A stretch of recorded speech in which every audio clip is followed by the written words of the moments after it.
Shri Bhuvi Properties Private Limited వారి 7 hills future city ఇప్పుడు మన సాగర్ హైవేలో నమ్మకానికి అమ్మ లాంటిది మన భూవి ప్రాపర్టీస్. ఇప్పుడు సిజేపీ పార్టీ ఒక ఉద్యమం అయింది, దీన్ని ఇట్లనే కొనసాగిస్తారా? ఒకవేళ రాజీనామా చేయకపోతే రాజీనామా చేస్తే ఎట్లా ఉండబోతుంది? రాజీనామా చేస్తే మా ముందు యాక్షన్స్ అదే విధంగా ఉంటుంది. అంటే రాజీనామా అనేది మా ఫస్ట్ స్టెప్. దీని తర్వాత ఖచ్చితంగా విద్యా ప్రక్షాళనకి సంబంధించి 5 పాయింట్ల మేనిఫెస్టోని సిజేపీ తరఫున విడుదల చేస్తున్నారు. ఇంకా ఎక్స్పర్ట్స్తో మాట్లాడి ఇంకా డెఫినెట్గా ఇంకా ముందు యాక్షన్స్ తీసుకోబోతున్నారు. తెలంగాణ ప్రభుత్వానికి ఖచ్చితంగా చెప్తున్నాము, సిజేపీ దమ్ము చూసినారు కదా, యువత దమ్ము చూసినారు కదా, మీరు కనుక ఇదే విధంగా ఎట్లయితే మీరు ఇచ్చిన వాగ్దానాలని వర్తించట్లేదో అదే విధంగా మీరు ముందుకు కదిలితే ఖచ్చితంగా దీనికంటే భారీ స్థాయిలో నిరసన జరుగుతుంది.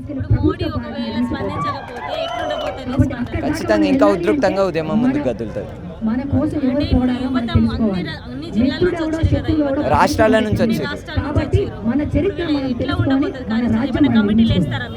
కమిటీ అని అంటే ఇది ఒక లీడర్లెస్ మూవ్మెంట్, కొంత స్టియర్ చేయాలి కాబట్టి, ఒక నిరసన ఆర్గనైజ్ చేయాలి కాబట్టి మేము కొంత ముందుకు కనిపిస్తున్నాము. ఖచ్చితంగా ఒక లీడర్లెస్ మూవ్మెంట్గా అందరికీ స్టేక్ హోల్డింగ్ ఉండేటట్టు భవిష్యత్తులో ప్లాన్ చేస్తాం. సోషల్ మీడియాలో దీని మీద కొంచెం ట్రోల్స్ వస్తున్నాయి, దానికి ఏం చెప్తారు సమాధానం? ట్రోల్స్ ఏమని వస్తున్నాయి అంటే నేను చూడలేదు.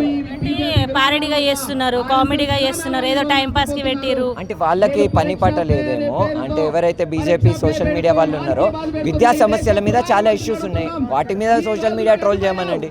రేవంత్ రెడ్డి సోషల్ మీడియాలో ఎన్నైతే వాగ్దానాలు ఇచ్చిండో అవి ఫుల్ఫిల్ చేయలేడు, దాని మీద ట్రోల్ చేయమనండి. విద్యార్థులు స్వతహాగా వచ్చి నిరసన చేస్తుంటే మమ్మల్ని ట్రోల్ చేయడం ఏంటి?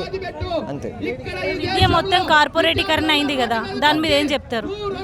ఖచ్చితంగా విద్య గవర్నమెంట్ సెక్టార్కి షిఫ్ట్ కావాలి.